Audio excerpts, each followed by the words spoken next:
Pronto, gente, reunião em gravação. Salviano, quem vai moderar a tua palestra vai ser a estudante Caroline de Almeida Silva, tá certo? Ela vai ficar, até onde sei, responsável pelo partilhamento das perguntas, né? E, enfim, a questão do tempo, eu quero que você fique bem à vontade, tá, Salviano? Fica tranquilo. Temos tempo suficiente, eu acho que os alunos esperam por isso mesmo, e, enfim, eu sei que você é muito calejado com esse tipo de coisa, de tempo e etc., então fica tranquilo que a gente tem boa parte da tarde para que você fique aí bem à vontade, certo? Deixa eu te apresentar rapidamente. Galera, esse é o professor Salviano, tá certo? Salviano, ele é historiador, tá certo? Ele é formado, ele é bacharel em História pela Universidade Federal de Pernambuco e, no momento, ele é aluno do curso de mestrado em Filosofia pela mesma instituição, ok? Salviano tem a carreira dele toda, até onde eu sei, se eu estiver errado, me corrija, Salviano, toda relacionada a ensino médio, tá certo? Então, ele entende mais, talvez, do que todos nós, do que é um chão de escola, uma sala de aula, uma realidade, né, de ensino médio, de Enem, que é o que interessa a boa parte de vocês. Aliás, deveria interessar a todos vocês, com toda certeza, né? Mas, enfim, o tema hoje é um tema, obviamente, relacionado à questão da Semana de Consciência Negra. É claro que a formação de Salviano ele tem uma formação em História, mas Salviano, por paixão, pelo menos ele já confessou isso em outras conversas que tive com ele abraçou outras disciplinas e outras áreas de conhecimento como nunca, né? Inclusive, segundo ele mesmo confessa, deixando um pouco a própria história um pouco para trás, não é isso? Fazendo com que a filosofia, principalmente, fizesse, tomasse a maior parte da vida intelectual dele, né?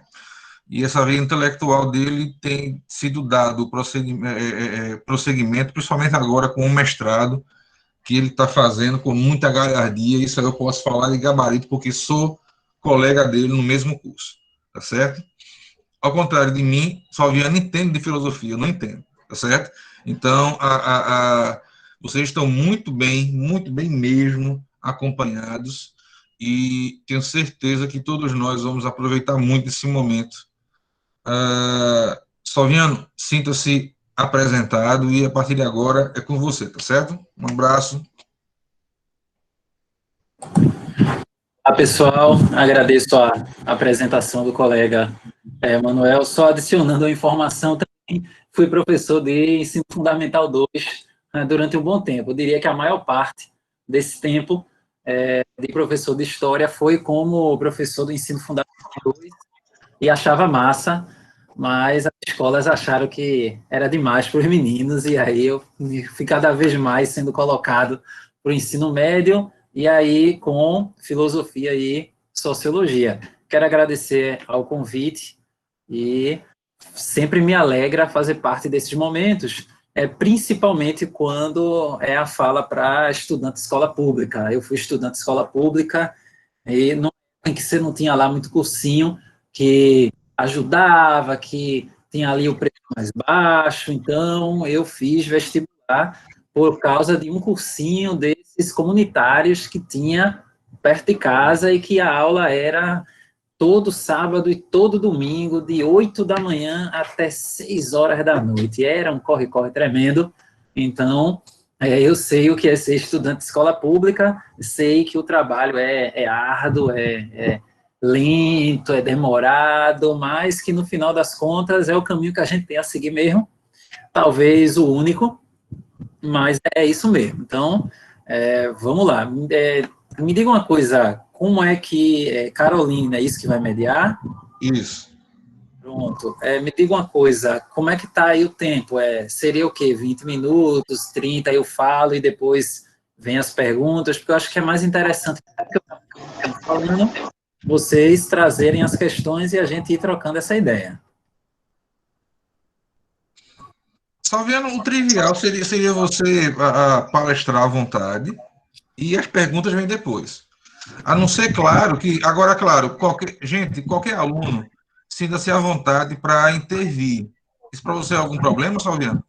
Não, Não, né?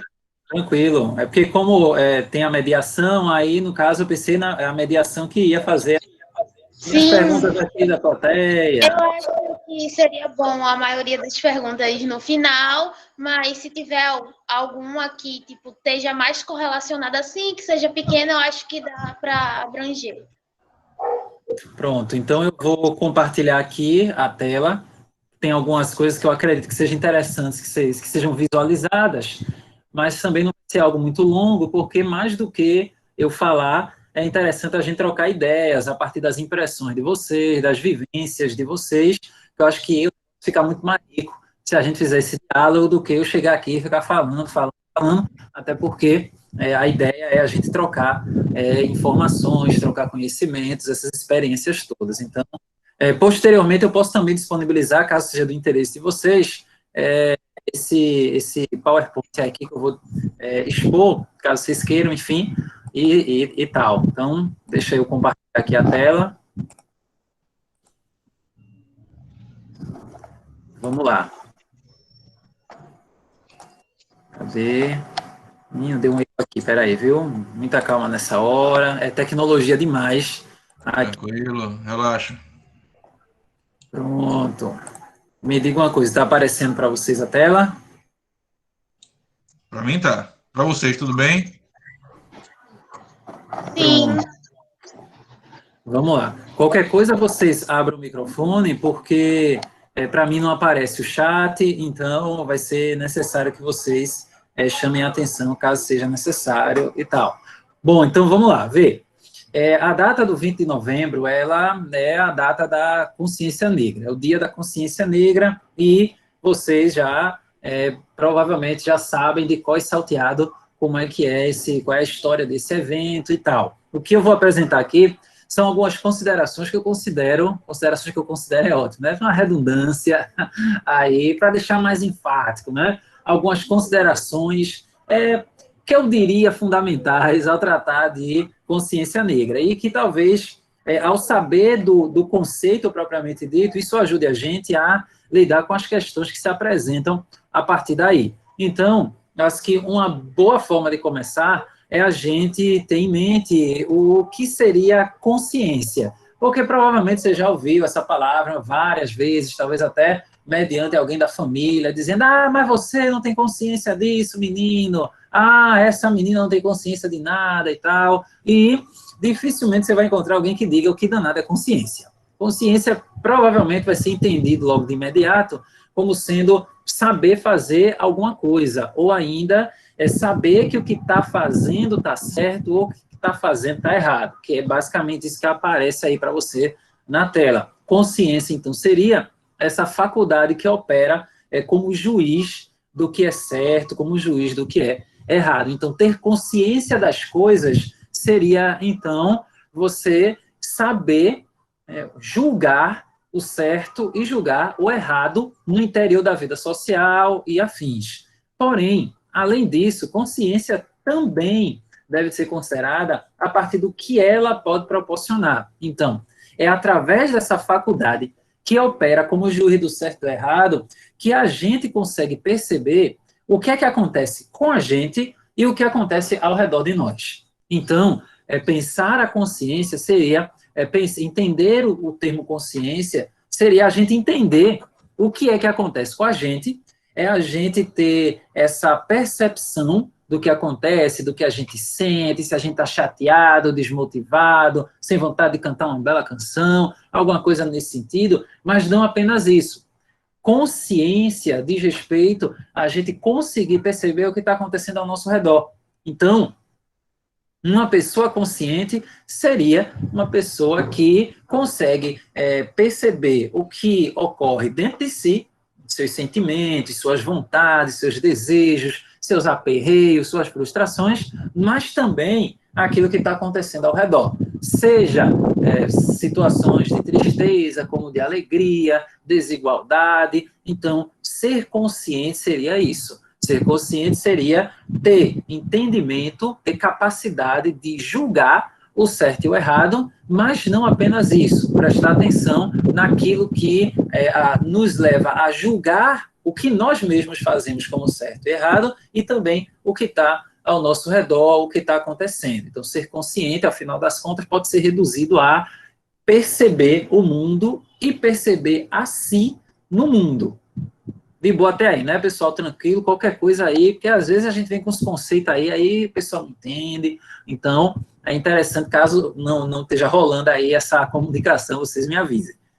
Uma vez entendido isso, ou não, então a gente chega à tal da consciência negra, que muito se fala, mas é difícil dizer exatamente o que danado é essa consciência negra. De maneira que muitas vezes, quando se fala de consciência negra, se diz, a consciência negra é o dia em que a gente celebra, é o dia em que nós entendemos o quanto a negritude ela é importante, ou o quanto é importante reagir ao racismo e tudo mais. Então, vamos pensar isso de uma forma só um pouquinho mais ampla. Consciência negra, então, seria a faculdade através da qual alguém se percebe negra ou negro, a consciência negra, usando o que a gente já viu aí, o que está aí acima, né? Além disso, a consciência negra estaria ligada a quê? A situação quando há percepção do que nos acontece e do que sentimos e até fazemos se relacionando com a etnia. Ou seja, a consciência negra diz respeito, no final das contas... Oi? Tranquilo? Eu ouvi um zumbido aí. Não, foi com tá. Deixa o microfone aberto, mas foi fechado, tranquilo. Ok.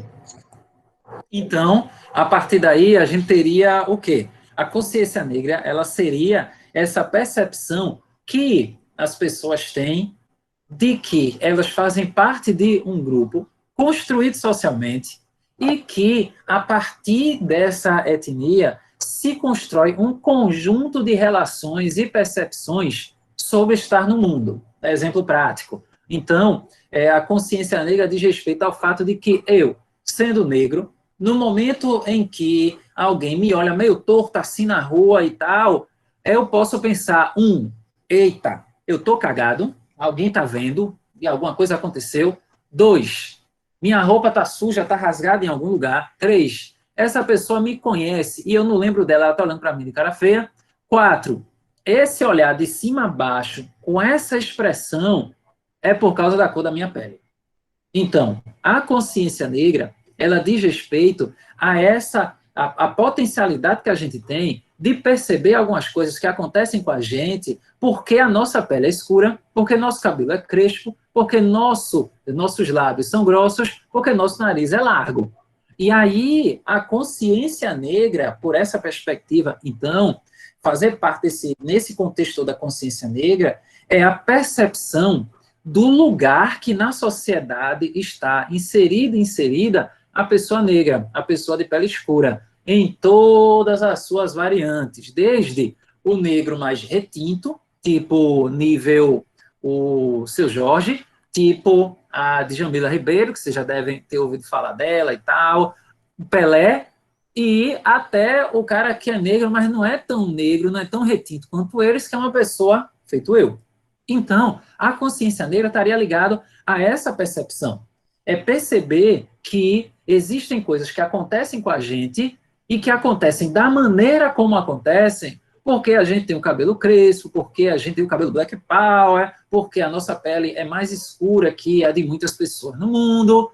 E, a partir daí, existem sentimentos que tomam conta da gente também porque a gente é negro, porque a gente tem essa pele escura, o cabelo crespo, o lábio grosso, o nariz largo. Tipo, está num lugar em que não tem ninguém com a cor da pele feita a nossa e a gente se sente inadequado. Então você fica, não sei, velho, a galera aqui é meio, sei lá, eu acho que tem alguma coisa errada, sei não, ó, eu não gostei daqui não, vou me embora. E a pessoa acredita que não deveria estar ali. Esse mal-estar, ele pode acontecer, porque a pessoa ela realmente pode não estar na vibe de estar naquele lugar, mas também pode acontecer porque ela não está encontrando nada com que ela se identifique. Então, você chega no lugar, vocês estudantes sabem disso, né, e tal, você chega no lugar e tá logo os seus parceiros, como diz a minha mãe, fulano, não sei o quê, vem aqui, ai, vale nada, ai, tá vendo, ai, infeliz, aqui, cheio, e é aquela zoeira, todo mundo se conhece, mas quando você está num lugar em que você não tem nenhum elemento de familiaridade, você já fica todo errado. Isso não seria nenhum problema se essa sensação de inadequação, ela estivesse acontecendo com você, porque realmente não tem ninguém que você conheça ali. Ou quando você está num lugar em que todo mundo tem acesso, e mesmo nesse lugar em que todo mundo tem acesso, por exemplo, um shopping, ou uma loja dentro de um shopping, você não se sente acolhido pelas pessoas. O lugar é como se dissesse para você, vá embora daqui. É aí que a gente chega em um negócio chamado racismo, que vocês também já ouviram falar, provavelmente já esse nome já apareceu para você, ordenando algumas coisas que acontecem na vida de vocês, como provavelmente devem acontecer e que provavelmente irão continuar acontecendo até a gente acabar com esse negócio. Então, só para organizar as coisas. Se consciência é essa faculdade que nos ajuda a perceber o que acontece em nós e fora de nós, ajudando a gente a entender o certo e o errado, consciência negra seria essa faculdade que nos ajuda a perceber o mundo e o que o mundo constrói para a gente, porque a gente tem a pele escura, porque a gente tem o cabelo crespo, porque a gente tem os lábios grossos, porque a gente tem o nariz largo, e por aí vai. A partir daí, a gente vai agora relacionar o que o racismo tem a ver com isso. Então, vamos lá. Se a consciência negra é tudo isso que está mencionado aí, então é importantíssimo a gente entender o que vem a ser racismo. Porque muitas vezes a gente acha que racismo é só o ato de discriminar alguém. É só chegar e xingar o cara. Não, sai daqui, tá, o seu negro safado, isso, aquilo, outro, esse monte de verbos, de adjetivos e afins que vocês conhecem bem, que não vale ficar aqui repetindo. Então, a gente pode entender racismo, e aí é muito importante a gente ter o danado do conceito na mão. Por quê? Porque se a gente consegue conceituar, se a gente consegue dar um recorte no negócio, a gente pode lidar melhor com aquilo. Quando a gente consegue dar nome a alguma coisa, então a gente consegue lidar melhor com isso. É tipo quando você tá na bad. Você não sabe o que é, mas você tá na bad. E aí, o que é que tu tem? Não, sei lá, um negócio aí e tal. Não, pô, então vamos aqui assistir um filme. Não tô animado, não. E você gosta de assistir filme, mas não tá na vibe, não tá afim. Ou ainda, esse livro aqui que você gosta de ler. Não. Aí chega o boyzinho, a boyzinha. Olá, tudo bem? Vamos aqui trocar uns beijinhos, umas carícias, fazer uma safadeza. E você, não tô afim, não. Veja, de repente você não sabe o que é que você está sentindo. Dar nome é fundamental. Aí você consegue dar nome. O que é que você está sentindo? É fome. Aí pronto, você come, passou. Aí você vai querer ver o filme, vai querer ler o livro, vai até querer fazer safadeza com seu namorado, sua namorada. Tudo era o quê? Fome. Você deu nome ao que você estava sentindo. Então, saber o que é racismo é fundamental para a gente conseguir, num mundo como esse, entender o que está acontecendo ao nosso redor, que muitas vezes acontece, atinge a gente e a gente não sabe o que é. Então, uma forma de definir racismo é racismo como sendo um conjunto de ideias que se baseiam na existência de raças humanas. Até aí não seria lá um grande problema. Mas, beleza, existe mas o problema vem depois. Essas ideias atribuem à raça características aleatórias, como maior ou menor habilidade, características morais, entre outras. Veja, o que é que está sendo dito aqui? É racismo achar que uma pessoa age de tal maneira porque ela é dessa suposta raça, como se existissem diferenças entre esses seres humanos a ponto de você ter raças diferentes. Essa é uma ideia que vocês provavelmente viram na aula de história de vocês e tal, enfim, de como esse racismo ele se constituiu historicamente a partir dos idos do século XVI e tal. Então, é racismo achar que uma pessoa, ela, porque gosta de usar roupa colorida, ela só gosta de usar roupa colorida porque ela é negra. Que uma pessoa, porque ri muito alto, ha, ha, ha, ha, ha, naquela expressão de alegria, ela tá vendo, ó, só podia ser negro, tá rindo alto assim, desse jeito. É racismo achar que o indivíduo, só porque ele joga futebol bem e ele tem a pele escura, é porque ele tem a pele escura, ele é um ótimo jogador de futebol. Isso é racismo. Achar que uma pessoa sabe muito matemática e ela é descendente de japoneses e japonesas, é por causa dessa descendência que ele é bom em matemática. Isso tudo é racismo por quê? Porque atribui, é inerente ao indivíduo aquelas características que são aleatórias. Então, veja que negócio muito doido para você entender o funcionamento disso tudo. É racismo por quê?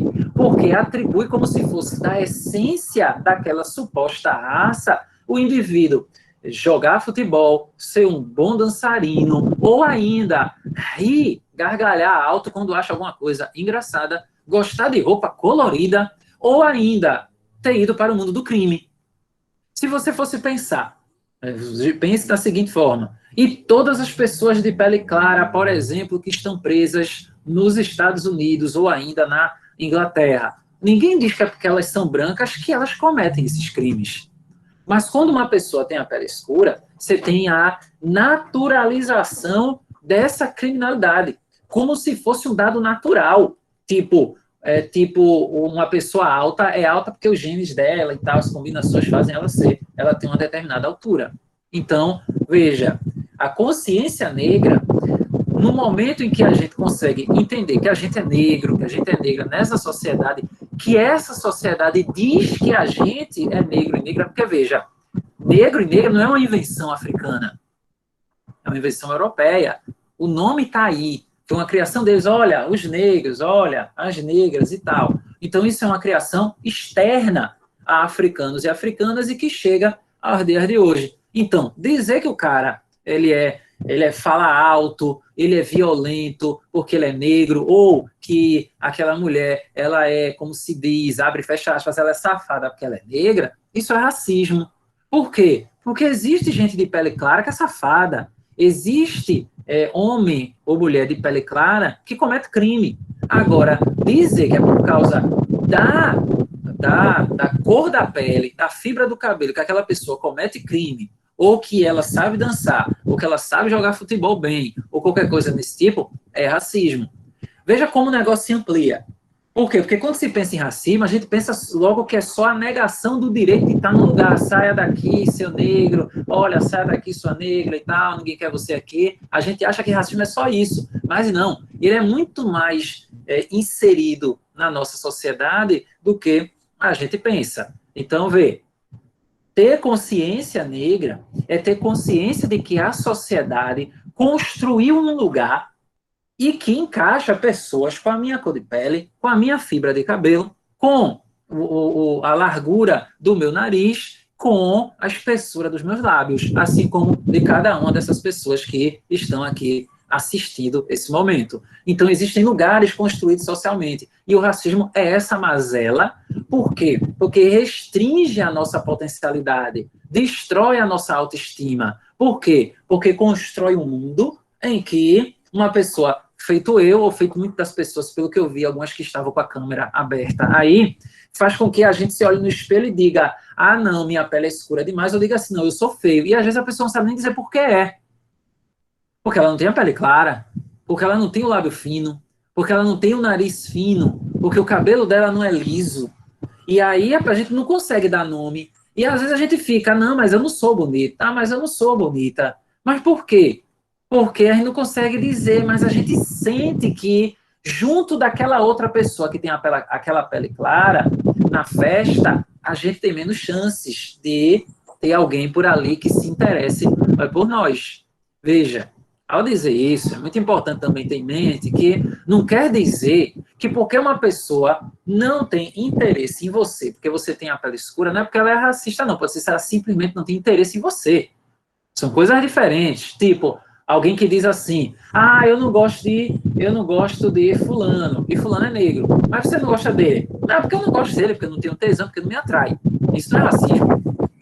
Agora, se o fato de você não gostar de fulano é porque a pele dele é escura, porque o lábio dele é grosso, porque o nariz dele é largo, porque o cabelo dele é crespo, aí a pessoa precisa pensar um pouquinho mais, prestar atenção de onde vem esse gosto. Porque engana-se quem diz que o gosto vem do nada. Eu gosto porque eu gosto. Não, porque eu... Não, não tem isso não, galera. Não tem isso não. Você passa o tempo inteiro vendo TV, desde criancinha, vendo aquela princesa de pele clara, de olho claro, de cabelo liso e tal, se juntando com outro príncipe também de pele clara e tal, ou todos os mocinhos e mocinhas da maior parte dos filmes que tem a pele clara, colocados como galã, que é quem fica com as pessoas bonitas, aquelas pessoas sendo colocadas como bonitas, e você acha que o seu gosto, o seu interesse, não tem a ver com aquilo que você passou a vida inteira vendo, não é? Tem como não, pô, é impossível. É orientação do desejo. Ao entender isso, você pode se libertar de um monte de prisões, ou, isso também, tudo que eu estou dizendo aqui, você pode olhar e dizer, não, eu acho que não é não, tudo bem, tem problema não. Eu não estou dizendo nada aqui para ser a verdade que vai mudar a sua vida, não. É apenas elementos que a gente pode pensar, que a gente pode, meio que uma caixa de ferramentas, para pensar algumas angústias que às vezes a gente tem, ou que tem gente junto da gente passando por elas. De tipo, tá lá, o cara que nunca é escolhido para dançar na festa, ou ainda, porque é que as pessoas tratam ele mal em todo lugar que ele vai.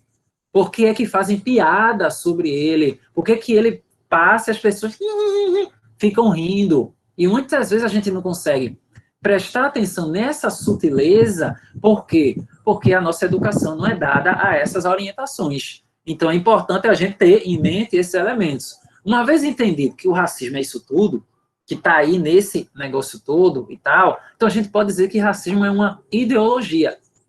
Porque uma definição de ideologia é que ideologia é o conjunto de ideias que compõem aquilo que a gente pensa, aquilo que a gente faz e até aquilo que a gente sente.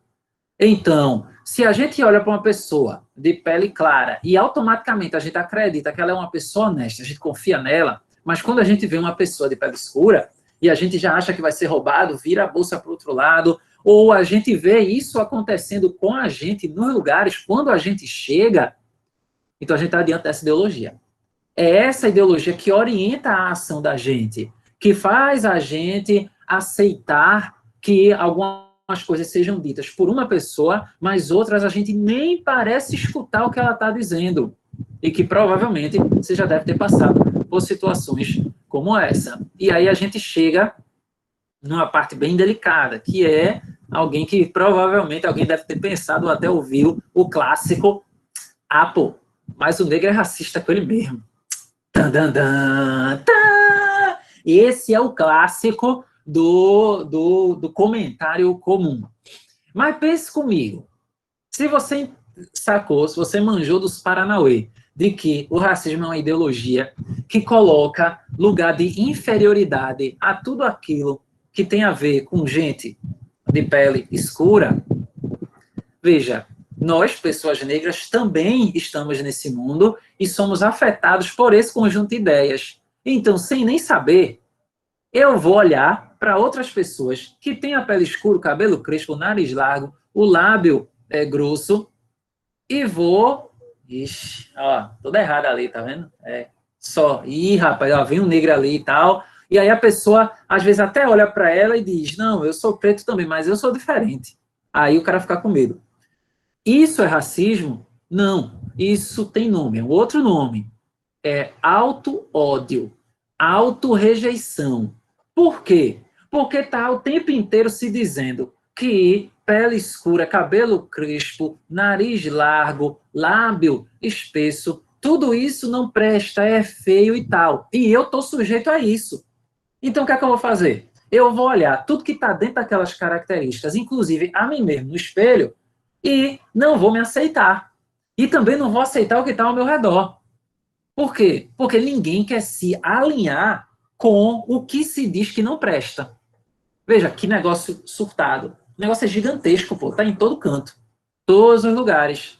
É aí que a gente avança, aqui, como você acompanha aí na tela, para o combate disso tudo. Porque também não basta só identificar. Porque história de dor e sofrimento, todo mundo tem. E a ideia aqui, a minha fala, não é para ativar essas dores e sofrimentos, esses gatilhos que todo mundo tem. Eu tenho, todo mundo que tem a pele escura aqui que está me ouvindo tem também. E quem não tem a pele escura tem seus gatilhos próprios, que vão desde a própria aparência, passando pelo lugar onde mora, enfim, cada um tem sua dor, cada um tem aquilo que incomoda. Então, mas no foco da nossa fala aqui, eu não vou valorizar essas narrativas de dor, não. Porque a grande contribuição que a filosofia pode fazer para a gente é nos dar instrumentos para avançar para além dessa dor que não foi a gente que causou a gente mesmo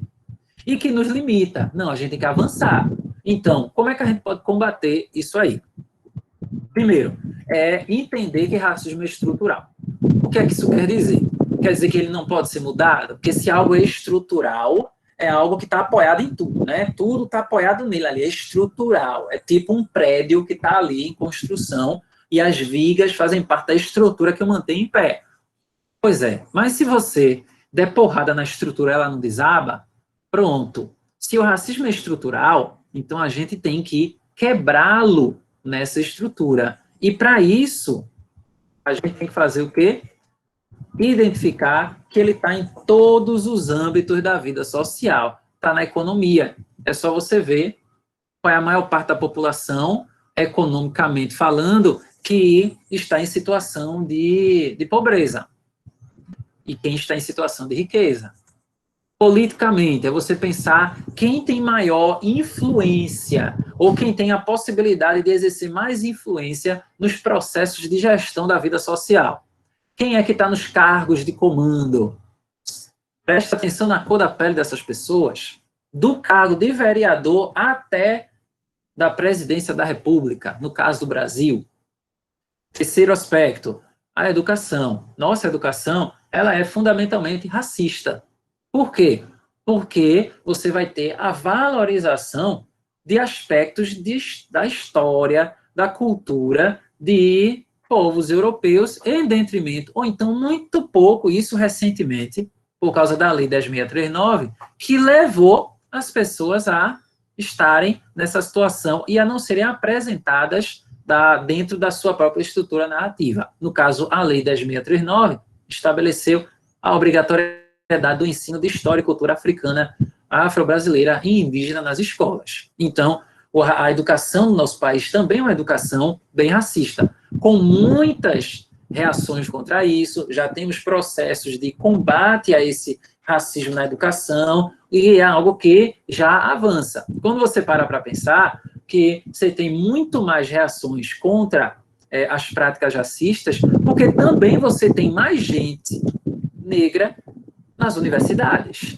E aí a gente tem que agradecer mesmo ao sistema de cotas. Por quê? Porque você está trazendo outros olhares, você está trazendo essa experiência africana, afrodescendente e indígena também para esses lugares que foram historicamente monopolizados pelas pessoas brancas ou pelas pessoas não negras e tal, se a gente quiser ser mais detalhista aí. Então, avançar nessa educação, da mesma forma que a educação é racista, também ela é machista. Quando você para pensar que você tem aí um monte de história contada, de ideia passada de gente branca e de homem branco. Mulheres e mulheres negras, não. É aí onde é importante a gente ver qual é o lugar de onde essas histórias estão vindo. É aí quando é importante pensar no tal do lugar de fala. E o racismo também está no âmbito do trabalho, é só você parar para prestar atenção quem é que realiza os trabalhos de menor pagamento e também de menor valor atribuído na sociedade. É só você pensar quem é que mantém aquele chão limpíssimo do shopping, quando se podia ir para shopping com alguma tranquilidade ali. Qual é a cor da pele dessas pessoas? E quem está nesses outros trabalhos, qual é a cor da pele delas? Você vai dizer, talvez alguém diga, como geralmente vocês devem ter escutado, pô, mas isso não tem nada a ver, tá vendo aí, se o cara se esforçar, ele consegue. E é. Mas veja, e a herança vai para onde? Porque herança não é só um negócio material. Herança não é só ter recebido uma grande quantia em dinheiro e tal. A herança diz respeito, inclusive, ao que a pessoa pode pensar sobre si, que ela pode agir sobre o mundo. Isso também é herança. Então, é importante a gente ampliar também esse entendimento. E você pensar também que o racismo também está nesses lugares de lazer. É o chamado racismo recreativo.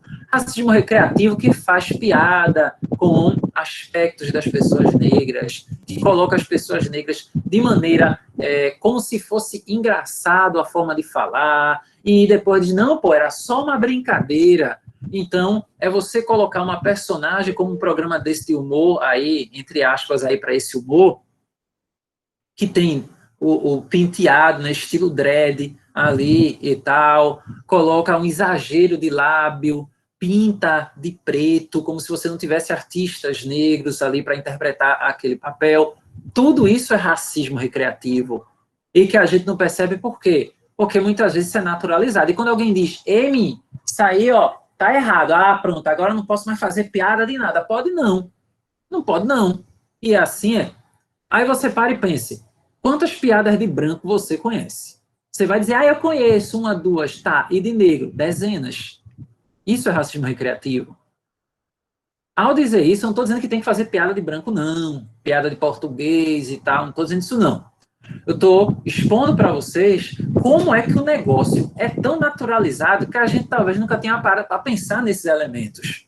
Por quê? Porque você tem uma estrutura secular que se reproduz o tempo inteiro e leva as pessoas a acharem isso engraçado, a sorrir e tal. Mas quando você entende o negócio, aí você já vê que não tem graça nenhuma nisso. Quando você entende o negócio, então, e alguém diz, fulaninho parece um macaquinho ou algo assim, e você tem um irmão, uma irmã, ou um filho, uma criancinha, que brinca, que pula, que corre, como qualquer criança correria. E por que ela está pulando e correndo como qualquer criança pularia e correria? Alguém alinha logo, faz logo uma relação como se ela fosse um macaco. Para a criança branca, não, ela é só uma criança serelepe, é só uma criança ativa. E aí, quando você entende isso, não tem como não se indignar. A questão é que essa raiva toda, ela vem, vai vir e tal, e aí alguém vai dizer, deixa a sua revolta, e não sei o quê.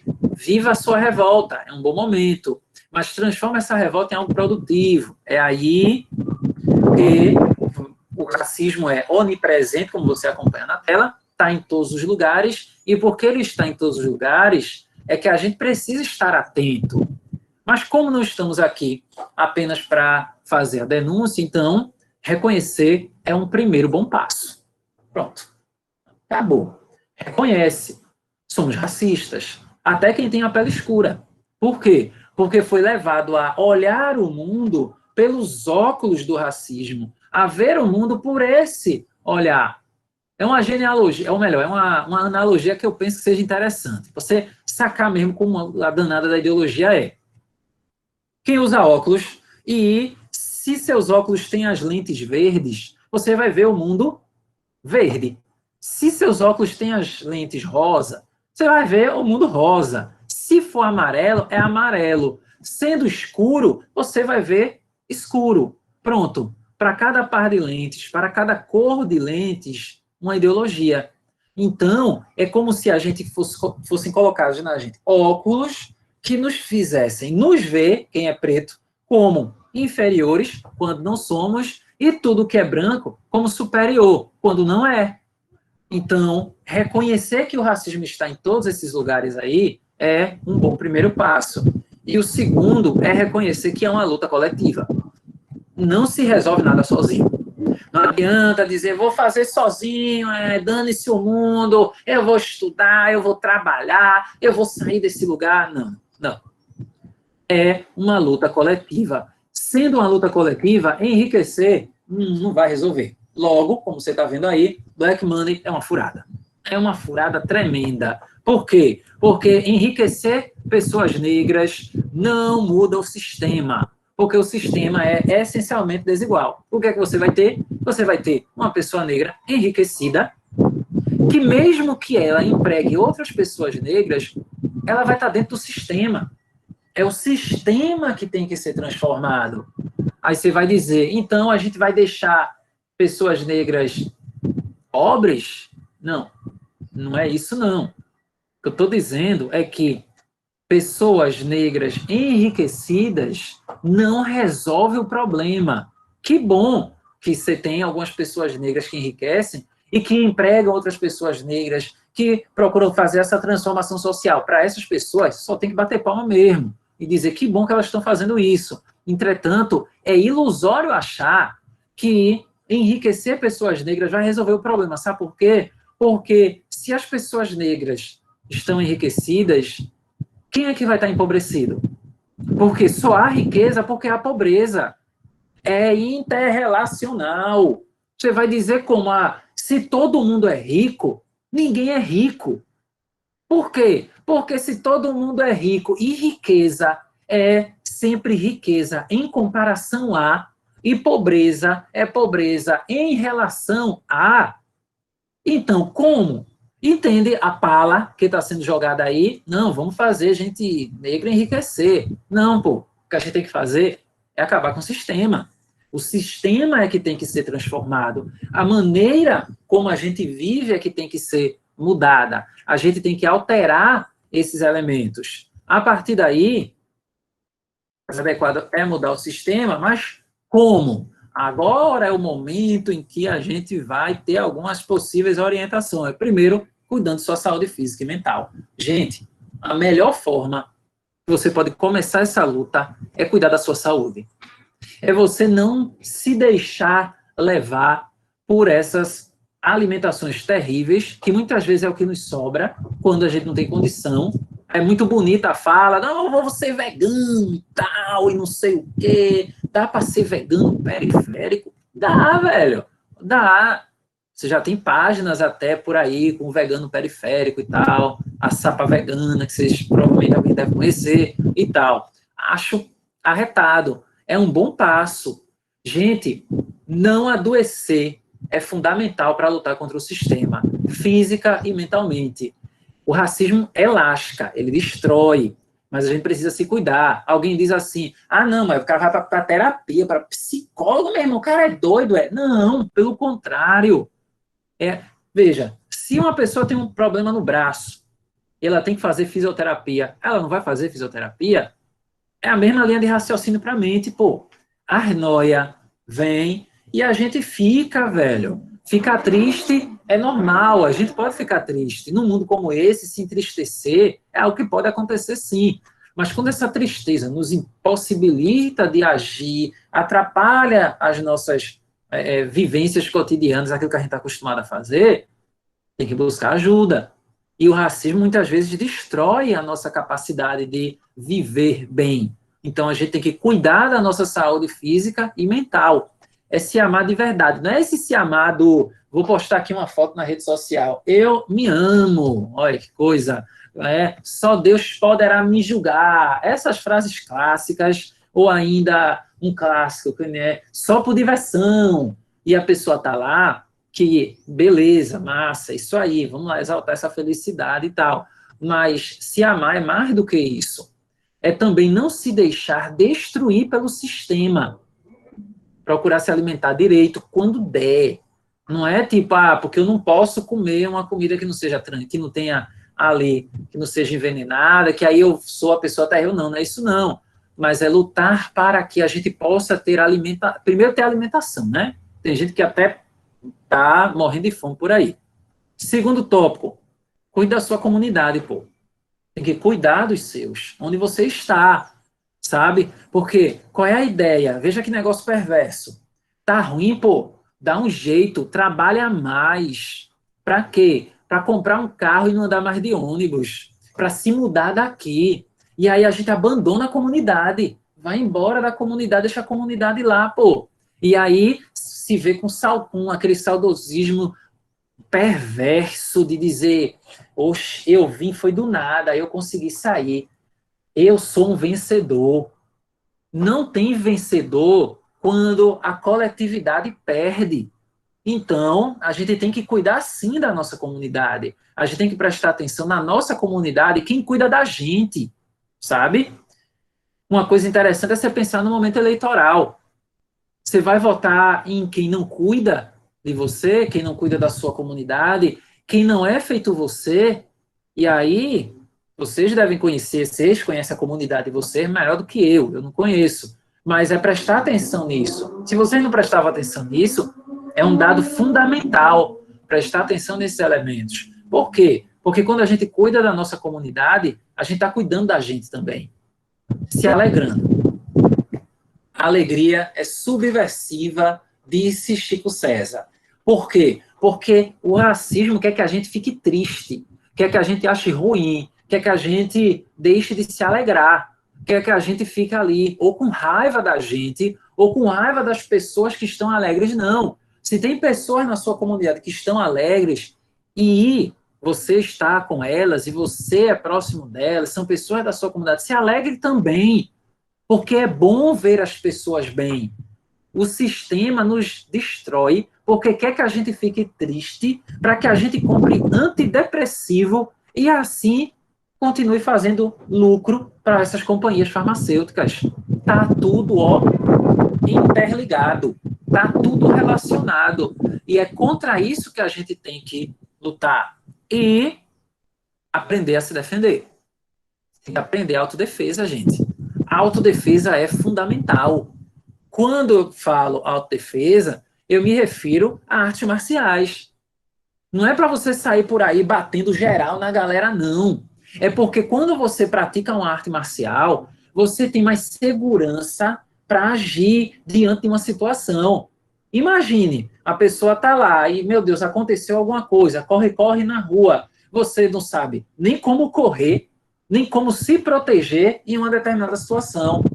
Entende? Não é a arte marcial para você sair batendo geral, não. É porque quando a gente sabe como se defender, a gente se sente mais seguro para estar nos lugares, para caminhar nos lugares e tal. Conversando com uma amiga minha que é negra e que ela joga capoeira, aí eu perguntei para ela, ó, e capoeira, como é que é esse negócio aí para você? Aí ela diz, olha, como mulher, eu tenho medo, como toda mulher tem, de andar na rua. Porque quando a gente está andando numa rua, que a gente está sozinha, escuta passos, a gente vê que é um cara, a gente pronto, lascou. E agora? Quando, ela disse para mim, né? Ela disse para mim, quando eu comecei a jogar capoeira, eu continuo com esse medo, mas eu tenho menos medo porque eu sei como reagir. Eu vou saber como reagir se alguma coisa acontecer. Não quer, ela disse para mim também, seguindo o que ela está dizendo, que ela disse para mim no momento. Não quer dizer que eu não leve um tiro, que eu não posso levar uma faca, ou que eu não seja morta, mas eu tenho a confiança de que eu vou lutar até o fim, até que essa coisa ruim aconteça, se é que ela vai acontecer. Então, é um sistema inteiro que quer que a gente fique entretido, que a gente não estude, que a gente ache que a nossa comunidade é um monte de gente que não presta, que a gente tem que sair da comunidade e não voltar para ajudar. Um exemplo prático, quando eu fiz vestibular, entrei na universidade, primeiro curso foi História e tal, eu voltei para dar aula no curso, que era um curso de trabalho voluntário, faz aulas no sábado e domingo, de 8 da manhã até 6 da noite. Eu voltei. E continuei dando aula. Eu passei 15 anos dando aula para curso voluntário. Por quê? Porque eu olhei e disse, velho, fizeram isso por mim, eu tenho que cuidar da comunidade. Quanto mais gente entrar na universidade, melhor. E hoje tem mais do que quando eu entrei. Eu era o único estudante negro no curso de História da Federal naquele ano. Hoje eu já vejo vários. Então, a ideia que eu queria apresentar para vocês é que essa consciência, ela não é só para o dia 20 ou só para o mês de novembro. É algo que a gente deve ter para a nossa existência. e ela é coletiva, ela sempre vai ser coletiva. Não há ganho, não há qualidade de vida que seja individual, ela tem que ser coletiva. O que não quer dizer que você não vai fazer por você. Você tem que fazer por você, sim. Você tem que fazer a sua melhora. Mas quando você melhorar, pense, o que eu posso fazer pelos meus? O que é que eu posso fazer pelas pessoas que são feito eu? Da mesma forma que fizeram por você. Aquela ideia de passar adiante. Então, era isso que eu tinha a dizer para vocês. Agora eu quero ouvir vocês para a gente poder trocar essa ideia. Vou parar aqui a apresentação, porque aí a tela fica maiorzinha aqui e tal.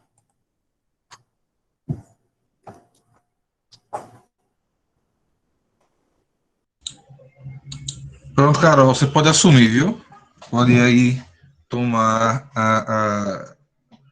tomar a liderança aí das próximas, enfim, do que está por vir, né? A questão das perguntas, etc., viu?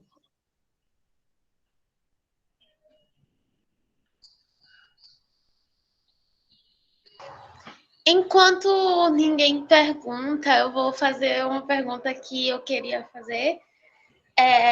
Sobre a questão que, eu não sei se tem muita, eu acho que tem a ver com o assunto, sobre a questão de que algumas pessoas falam sobre racismo reverso, racismo contra brancos. Eu queria saber um pouquinho sobre isso. Vamos lá.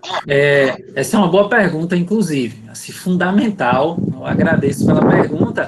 É o seguinte, muitas vezes se fala de racismo reverso. Qualquer coisa que dê algum atrito para uma pessoa de pele clara, que mexa ou que exponha o quanto ela é privilegiada por ter a pele clara, é chamado de racismo reverso. Só que, vê, não existe racismo reverso, porque racismo está ligado a uma ordenação, ordenamento social que faz com que qualquer coisa que esteja ligada a pessoas de uma determinada raça sejam colocadas na conta de inferiores. Então, não é só porque eu sou preto, mas candomblé não presta, umbanda não presta, qualquer manifestação cultural, maracatu, capoeira, tudo isso é colocado na cota de imprestável, de algo que é terrível para a sociedade, que vai acabar com a família. O racismo antinegro, que é esse que nos cabe aqui nessa fala, faz com que, numa entrevista de emprego, eu, diante de uma pessoa de cabelo liso e de pele clara, já vou ser automaticamente visto como alguém que, rapaz, esse cara aí não chega lá, não.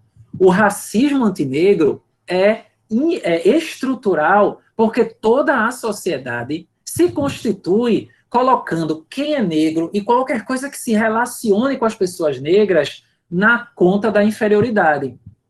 O ponto, por que não existe racismo reverso? Porque nada disso acontece com pessoas não negras. Por mais que alguém diga, não, mas veja só, num local, as pessoas me chamam de branquelo. Beleza? Tá. Ok. A criança, desde pequenininha, tá ali sendo chamada de macaquinha, de feia, de não sei o quê, não sei o quê. Eu vou andar na rua, eu tenho medo quando vejo uma viatura da polícia, eu acho que eu vou ser pego. Eu entro numa loja e eu sou mal atendido porque a pessoa acha que eu não tenho dinheiro para pagar. Você chega para comprar alguma coisa e você diz, eu queria ver aquilo ali. Aí a pessoa que lhe atende olha para você e diz, é muito caro. Eu não perguntei o preço, eu disse que eu queria ver aquilo ali. Então a pessoa olha para mim e me coloca na categoria de uma pessoa empobrecida que não vai poder pagar e tal. Isso não acontece com pessoas brancas. E quando acontece, não é o suficiente para ser estrutural. Então, o argumento do racismo reverso está ligado a uma outra coisa. Fragilidade branca. Fragilidade branca é um conceito que diz o seguinte, a fragilidade branca se refere a quê? Se refere à dificuldade das pessoas brancas de serem colocadas diante de uma situação de estresse racial. em que o privilégio delas é colocado para elas e elas não conseguem lidar. E aí elas, não, racista é você que está sendo racista reverso, rapaz. Não pode, o negócio de já se viu. Eu tenho até um namorado negro, olha, veja só, eu tenho um amigo negro, isso tem nome também, é o tokenismo. Você tem um amigo preto para chamar de seu, aí diz, ó, fulano aqui, ó, meu amigo, pô, vê que legal, como é que eu posso ser racista? Mas não é só isso, entende? Então, racismo reverso não existe, porque o racismo antinegro, ele é estrutural. Você tem a política, a economia, o lazer, o trabalho, a justiça, a cultura, sendo privilegiadores de pessoas brancas. Se você tivesse uma sociedade que ser branco fosse um problema, que uma pessoa branca tivesse medo de andar na rua, que uma pessoa branca ficasse incomodada de colocar uma foto no currículo porque ela acha que ela não vai ser escolhida para aquela vaga de emprego, se uma pessoa branca procurasse se vestir o mais adequadamente possível dentro do padrão, com aquela roupa, com aquela marca caríssima, com aquele sapato, andar todo organizado dentro desse padrão, se uma pessoa branca tivesse que passar por isso, a gente podia dizer que tem racismo reverso, mas não tem. Então, o racismo reverso é parte da fragilidade branca que se refere à dificuldade que pessoas brancas têm de serem colocadas diante do privilégio que elas têm por terem a pele clara. Então, seria por aí.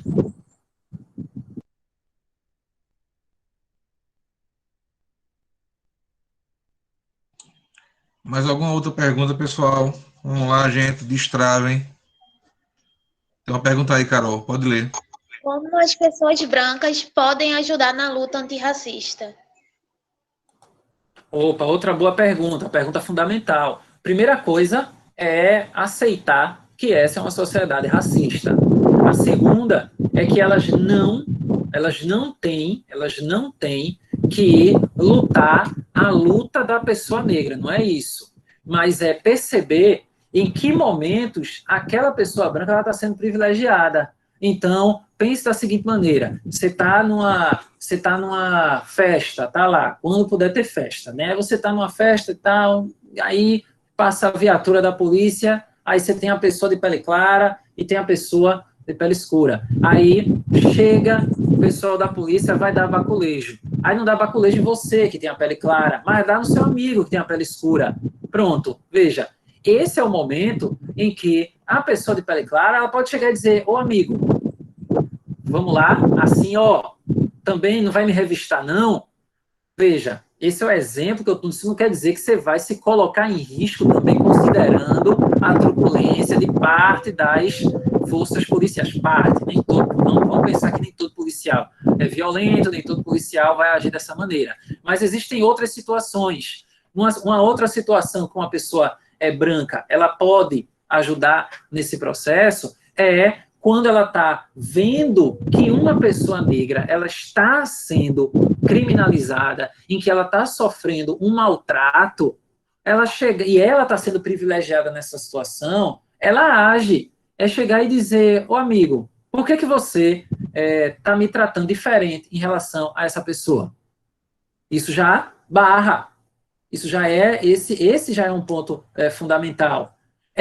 Você está numa situação em que você está ali. Imagina uma situação que tem uma pessoa branca que, eita, menino, está tendo uma vaga de emprego aqui em tal lugar. Aí tu conhece alguém, aí a pessoa automaticamente lembra de alguém, mas ao invés de lembrar de alguém, tenta lembrar da pessoa negra que pode ocupar aquela vaga, porque aí você está combatendo o sistema, você está ali ajudando esse processo. Se, no caso, como são muito jovens aqui e tal, se os pais de vocês têm algum negócio, se emprega alguém, chegar, painho, ó, maninha, vê só, e tal, muita gente branca aqui, né, pai e mãe, ó, vamos contratar uma pessoa preta aqui para compor aqui o negócio, sabe? Então, são esses elementos que dentro desse ordenamento a gente pode fazer. Seria por aí.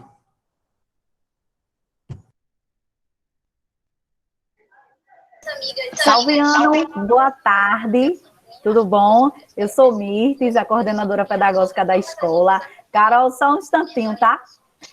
Quando você estava falando aí, essa questão do negro em si, né, do preto em si, compor o contexto das funções, dos cargos, o contexto profissional, a gente bate muito, hoje não tem muito, mas assim, na nossa era, muitas das vezes a gente ia para os classificados dos jornais e havia um ícone, um dos critérios era boa aparência.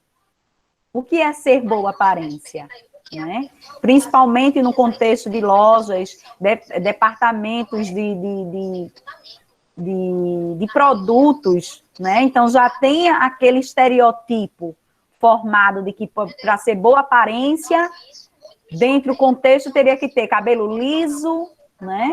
A cor da pele é branca, né? Ainda tem a questão do vestuário, né? Com esse ponto aí, então achei assim bem pertinente esse contexto aí, mas desde já, aproveitando esse ensejo dessa interrupção, Salviano, e agradecer por você ter aceitado o convite do professor Manuel, né? A gente se sente muito bem agraciado, né, por você estar brilhantando essa nossa 8ª edição aí da CN, e sinta-se abraçado e que essa nossa parceria, ela possa se engrandecer com outras situações, com outras aulas aí com o professor Manuel, para que a gente possa estreitar esses laços, e também pode nos abusar também, tá? Se precisar aí do professor Manuel também, a gente faz esse vice-versa aí, tá certo? Muito grata pela sua participação, seja bem-vindo e se sinta muito bem acolhido pela nossa escola, pelos nossos estudantes, enfim, só gratidão. Obrigada mesmo. Ok, eu que agradeço.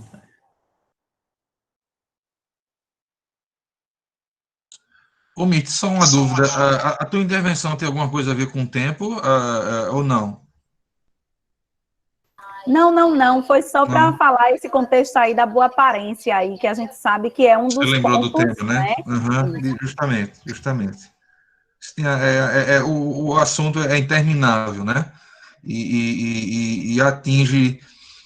É a questão da orientação eurocêntrica, coisa que a gente está cansado de saber em termos teóricos, e a gente lê muito sobre, mas é muito difícil a gente se contrapor a isso no cotidiano, principalmente quando se trata de emprego, como você falou, né? Você acaba tendo que se submeter a certos tipos de conduta, ainda que eu discorde dela, porque eu preciso trabalhar. É como o próprio Salviano pontuou com muita galhardia a questão da sistemática, do processo como um todo, né? Quando se trata de barriga vazia, então a minha escravidão, ela acaba, a minha servidão, melhor dizendo, ela acaba sendo muito mais substancial, né? É nesse momento que fica difícil lutar contra, né? Daí é sempre bom relembrar aquilo que ele já também pontuou na sua fala, a questão da necessidade de uma providência coletiva diante dessas situações, né? A ideia de que você possa equivocadamente achar que você, enriquecendo o negro, que bastaria que fulano A, B ou C, dentro de uma comunidade, de forma en passant e insegura, já que o sistema também faz isso. Ele pode elevar você de categoria, colocando você num alto patamar de status e, de repente, derrubar, né? Esse sistema ele é muito fluido, né? Então, isso não pode ser garantia para ninguém, né? Eu não sei o que é que Salviana acha, mas, por exemplo, eu sou da opinião que a questão do racismo, pelo menos no Brasil, onde eu me arrisco a tratar um pouco, já que eu acho que o racismo, como todo problema social e de tratamento sociológico, ele se apresenta de maneira diversa em vários locais. Não há uma teoria geral do racismo, né? A gente pode pensar no racismo como um problema em termos filosóficos, mas como solução a gente tem que ir de maneira pontual, né? Mas eu acho que nosso problema não é um problema de modelo econômico. Eu acho que a coisa vai muito mais na filigrana cultural, na coisa da ideologia, né? Independente, veja, o nosso racismo já tem 400 anos. Então, ele perpassou capitalismo, ele perpassou procedimentos econômicos outros, né? e alguns países também de vertente econômica socialista também apresentavam racismo. Então, a luta é muito, como eu posso dizer, o problema ele é um cipoal muito complexo de relações, entendeu? Então, a gente tem que tratar com muita inteligência, né? O Salviano não vai discordar de mim, a sociologia é uma ciência que tem feito muito na conduta dessa problemática. Eu peço que vocês, estudantes, por favor, façam as devidas leituras que vocês puderem fazer de especialistas na área, né? A filosofia também, não estou aqui querendo fazer uma espécie de ranking de qual ciência trata melhor, não, de jeito nenhum, acho que todas, de alguma maneira, acabam tratando aqui e acolá. Claro que as humanidades acabam saindo um pouco na frente, mas racismo não é brincadeira e é complexo. A gente não pode tratar problemas complexos com soluções fáceis, né? Então, só para complementar a tua fala, Mirtes, a questão do orgulho em ter Salviano aqui, só agora começar o exercício de lisonja, né? Porque Salviano é uma pessoa que eu não conhecia. Eu, quando saiu a lista dos aprovados no mestrado, eu vi o nomezinho dele lá, do Salviano, não sei das contas. Eu digo, Salviano não é um nome comum, não. Eu conheço um Salviano da internet. Para quem não percebeu, ele tá atrás dele, tem um símbolozinho lá do YouTube, e Salviano é um YouTube de grande, mas grande mesmo, fama aqui na região, né? Salviano tem um poder de concisão, como eu nunca vi na minha vida. Ele consegue tratar, por exemplo, de tipo ideal weberiano em 9 minutos, coisa que eu não consigo tratar nem em 3 horas, né? E resolve, minha gente, resolve. Você que é vestibulando, você que vai fazer Enem, ou qualquer coisa nesse sentido, Salviano é a pedra de toque. Eu acho que eu ia deixar isso para ele poder fazer, claro, é muito bom fazer de própria voz, mas eu convido a todos a fazer parte da página dele na internet. Depois ele vai dar alguns detalhes de como acessar, o nome lá da página dele, do site, sei lá como é que chama, mas para que vocês possam, como aconteceu comigo, se encantar com a qualidade das aulas de Salviano, tá certo? Enfim, era isso que eu queria dizer antes da gente continuar aqui. Não sei se haverão mais perguntas. Eu não tenho nada a acrescentar, além do que já acrescentei. Não sei se Carol quer falar alguma coisa, mais algum estudante, não sei. Salviano, Taliano perguntou aqui, licença, viu, Carol? A Taliano perguntou, o senhor deu aula no Conexão? Eu quero agradecer o Manuel pelas palavras e tal, e é sempre legal saber, sempre alegra saber que o trabalho está ajudando, né? Principalmente, porque é um canal voltado para estudantes, mas quando professores dizem que está ajudando, é mais legal ainda, é porque significa que tem mais gente que está sendo, que o canal está atingindo. Eu agradeço, o negócio começou como uma brincadeira com os estudantes, em 2013, que o professor faz um canal, aí eu fiz um canal, e aí chegou onde está. No YouTube, Salviano Feitosa, e tinha só aula de sociologia, depois eu comecei a fazer de filosofia e afins, e aí a gente se conheceu nas aulas do mestrado e tal. Em relação ao Conexão, não, eu não trabalhei no Conexão, não. Eu trabalhei num perto dele, que era do Espaço Teresa Albuquerque, que era, eu acho que do outro lado da rua, mas eu conheço a equipe de professores de lá. Então, era isso. Eu agradeço ao convite de vocês. Sempre legal estar aqui trocando essas ideias. Vamos falar também de outras coisas, né? Agradeço a Mirtes pelo convite. Vamos embora. Quanto mais a gente puder disseminar a palavra, espalhar a palavra da filosofia, melhor. Mas aí tem mais perguntas do pessoal, as pessoas aí do chat e tal. Fernanda, não havia uma pergunta. A Fernanda falou aqui que ela estava fazendo uma redação e ela leu que dentro dos presídios o índice de caras mortos por conta de ser negro é bastante grande. E ela embaixo também se referiu que algumas novelas, a mídia, assim, colocam o negro como inferior. Pronto, é um dado interessante esse que está sendo exposto aí, porque uma coisa que é legal, que eu penso que seja fundamental para vocês que estão vendo, e a partir dessa temática, é entender que não existe nenhum produto cultural que seja isento de ideologia, ou seja, que não tem a ver com ideologia. Todo ele é marcado por ideologia, sim. A questão é que você vai ter uma ideologia que pode ser uma que te favorece, ou uma que te faz mal. Sendo que, nesse caso, veja como o negócio funciona. Tem um negócio chamado agendamento, que é da área de comunicação. A teoria do agendamento diz o seguinte, que as nossas decisões, os nossos gostos, eles são agendados, e muitas vezes agendados via meios de comunicação.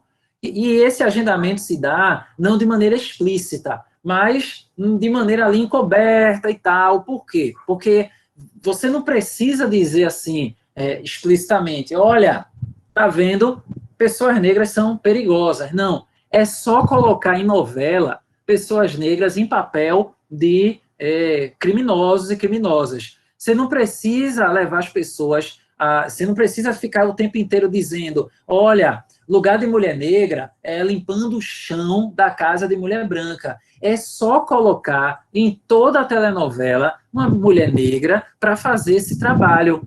E isso vai agendando as pessoas sem que elas percebam. Por quê? Porque a narrativa da telenovela, ela traz esses elementos do nosso cotidiano, de maneira que quando a pessoa estiver lá, aleatória, na vida real, aqui, no mundo lá fora, por assim dizer, diante de um prédio, e vê uma pessoa negra chegando, automaticamente, porque ela foi agendada de tanto que viu em novela, em filme, em seriado, pessoas negras no papel de empregadas, aí ela vai olhar e vai dizer, não, esse elevador não, é o outro.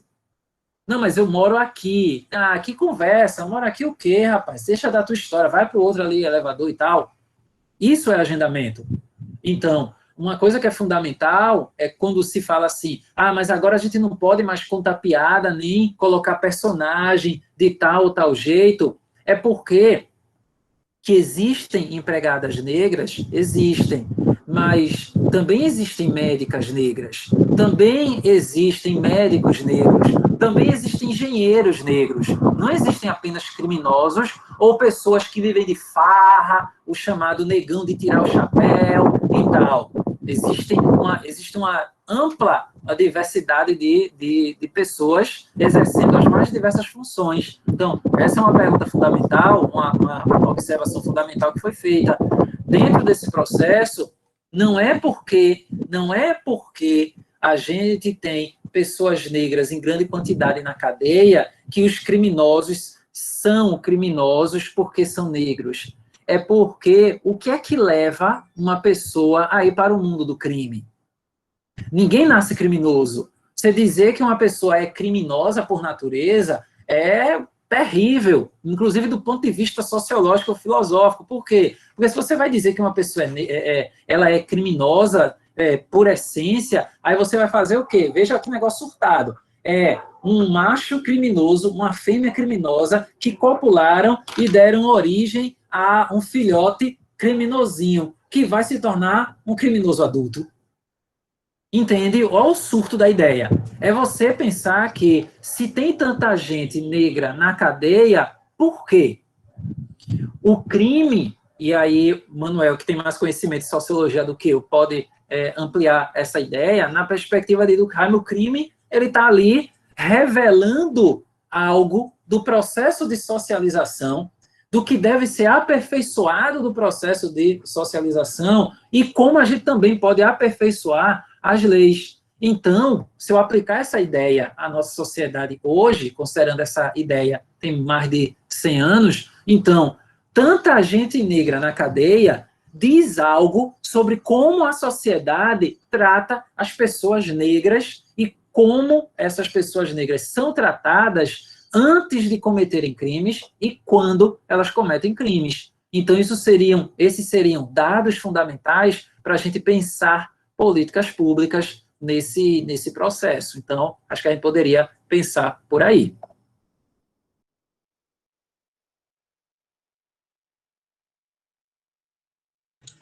Perfeito. Alguém tem mais alguma pergunta?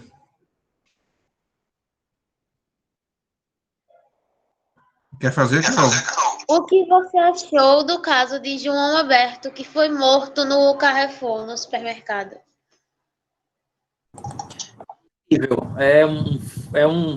Foi um episódio de violência tremenda, até porque no momento em que eu acessei as redes sociais, aí apareceu lá aquele monte de postagem, e eu fui ver o que era, Carrefour criminoso, não sei o que, eu fui ver o que era, fui pesquisar, e estava lá a notícia, e eu nem concluí assistir o vídeo. Não concluí porque, entre outras coisas, podia ter sido eu, poderia ter sido meu pai, se estivesse vivo, poderia ter sido qualquer pessoa negra que eu conheço.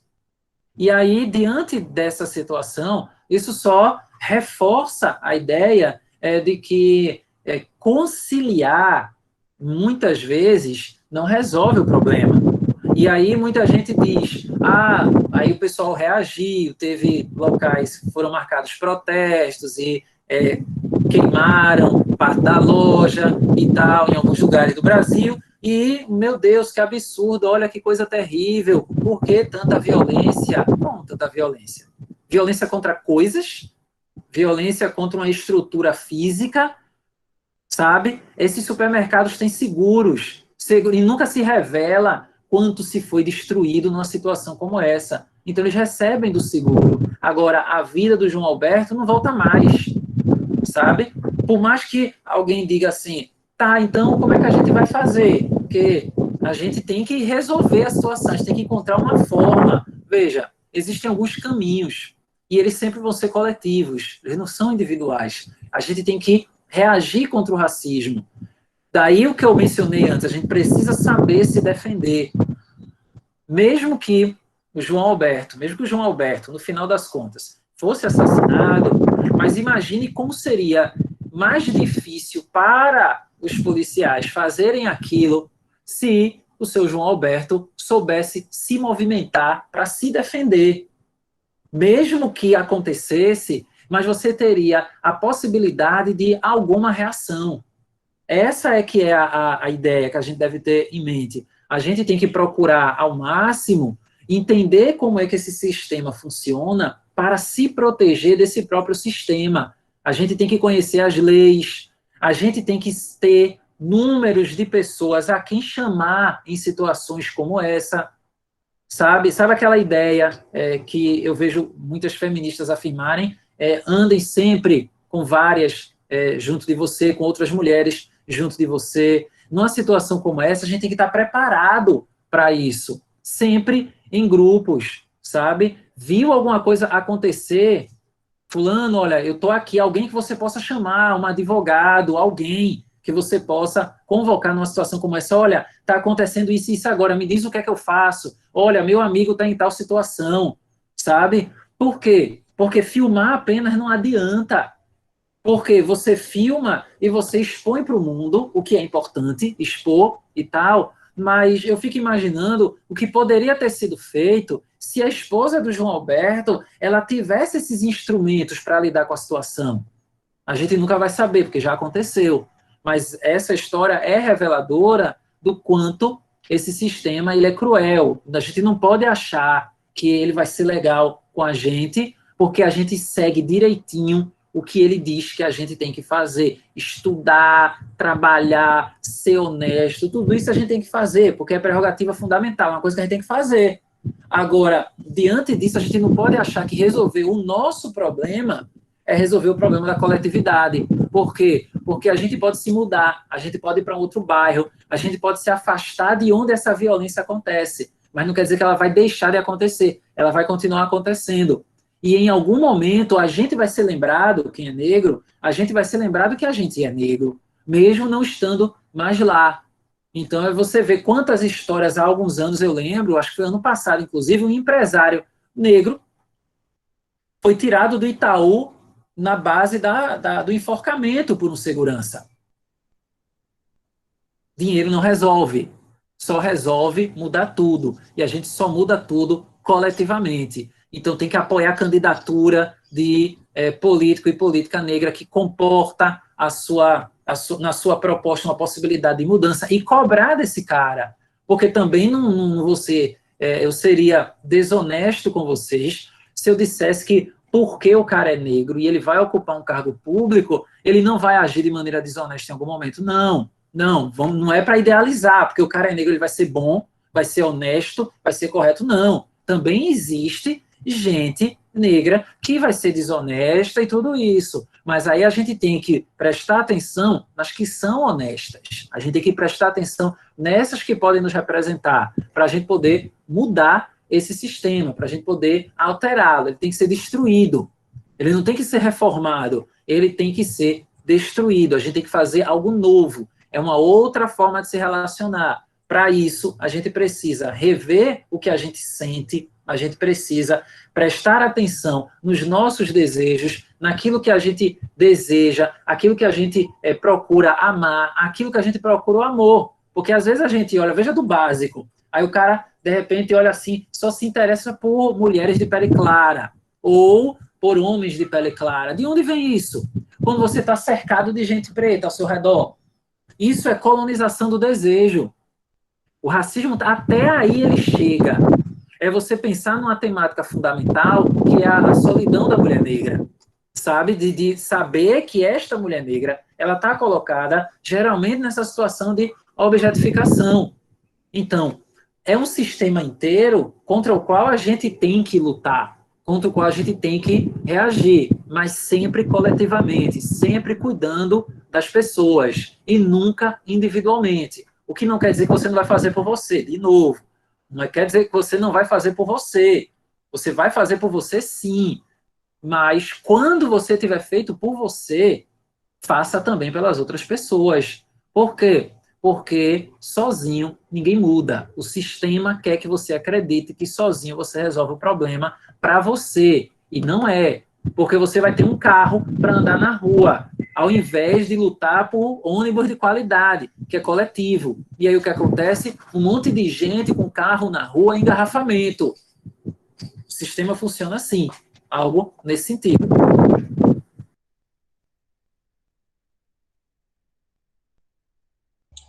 Mais alguma pergunta, pessoal? Por favor, não se intimidem. Vamos lá. O tema é amplo.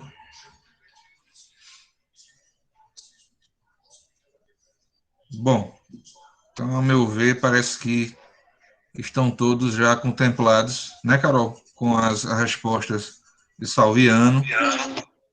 Bom, de qualquer forma, eu refaço o convite que fiz e foi, inclusive, detalhado por Salviano, que vocês acompanhem Salviano no YouTube.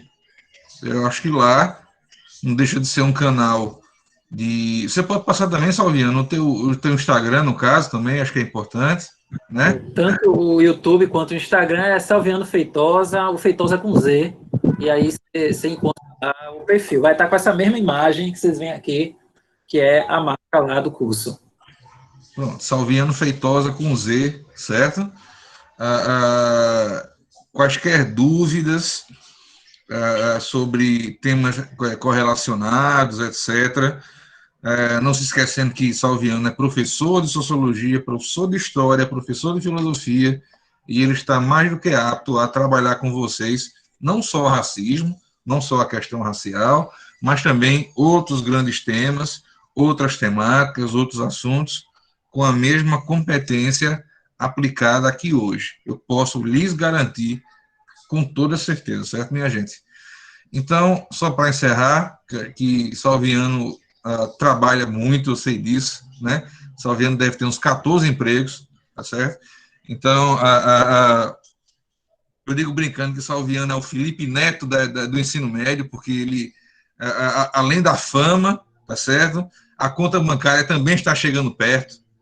Eu já me coloquei como possível empresário dele para apresentar ele ao Netflix. Estamos em negociações, quem sabe, daqui para 2022 a gente consiga, né, chegar no denominador, né? Mas, brincadeiras à parte, minha gente, eu queria agradecer a vocês pela presença, galera, valeu mesmo. Essa semana tem sido ótima, tá certo? Salviano é um presente que a gente poderia, mais um, né, já que tivemos vários, um presente que a gente poderia ter aqui nessa semana. Salviano, depois, se puder, eu vou lhe passar alguns vídeos, porque para que você veja o que é que significa a Semana de Consciência Negra para a escola e para as pessoas, né? Não é porque eu dou aula na escola, não, até porque eu sou novato nela, né? Cheguei esse ano, mas Mitz já apareceu aí já com um sorriso no rosto, porque ela sabe o que é que eu estou falando, né? A escola é famosa pela sua Semana de Consciência Negra, tá certo? Tanto no polo intelectual, como também no polo artístico. Não deixa de ser intelectual também, claro, as coisas estão interligadas, mas é assim, ele causa orgulho a todos, tanto a gestão, aos docentes e discentes, né? A escola é famosa na Secretaria de Educação por conta também, dentre outras coisas, mas também por conta da sua Semana de Consciência Negra, que sempre nos orgulha. E esse ano tão diferente, tão estranho, também estamos sendo, como é que eu posso dizer, protagonistas nesse sentido, né? Criamos um elemento novo, a palavra nova é um adjetivo muito perigoso, né? Mas eu conheço algumas escolas e não tenho visto nada muito parecido, não, tá certo? E, quando for possível, eu passo para você alguns vídeos para você ver do que é que os nossos alunos são capazes, tá certo? Só para você ter ideia. E você agora faz parte dessa história também. Espero que você volte em outras oportunidades. Tá certo, Salviano? Obrigado, velho. Valeu, valeu mesmo. Um abração. Você é fera. Valeu por ter quebrado esse galho, viu? E precisando do amigo também, qualquer coisa, só não peça dele emprestado, mas outra coisa aí qualquer, a gente tá aí, viu? Dinheiro é mais com mitos, mas, enfim, isso é outra história. Valeu, pessoal. Eu agradeço e até um outro momento. Tchau, tchau. Um abraço. Mitos, alguma palavra, filha? Alguma coisa? Não, só gratidão mesmo. E estamos juntos, Salviano, para qualquer coisa.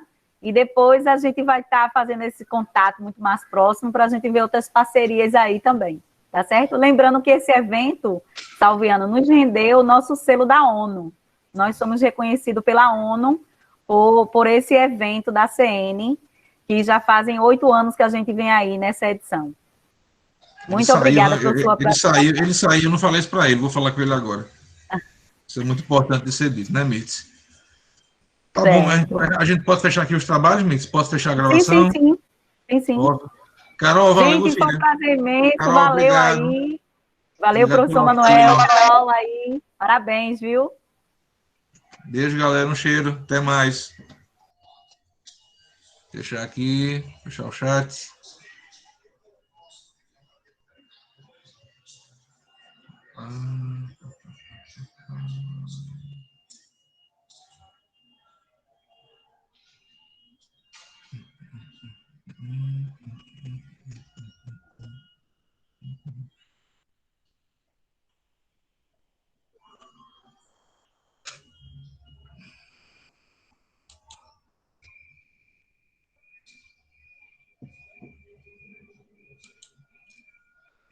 Ô, Márcio, tá na escuta, não? Tô sim, professor, tô sim. Ô, Márcio, eu não tô conseguindo voltar para a tela onde tinha o botão gravação. Eu tenho que apertar aqui, né, no X do detalhes da reunião, é? Isso. Certo, agora foi. Pronto. Vou fechar agora. Tá bem. Tchau, professor. Tchau, valeu.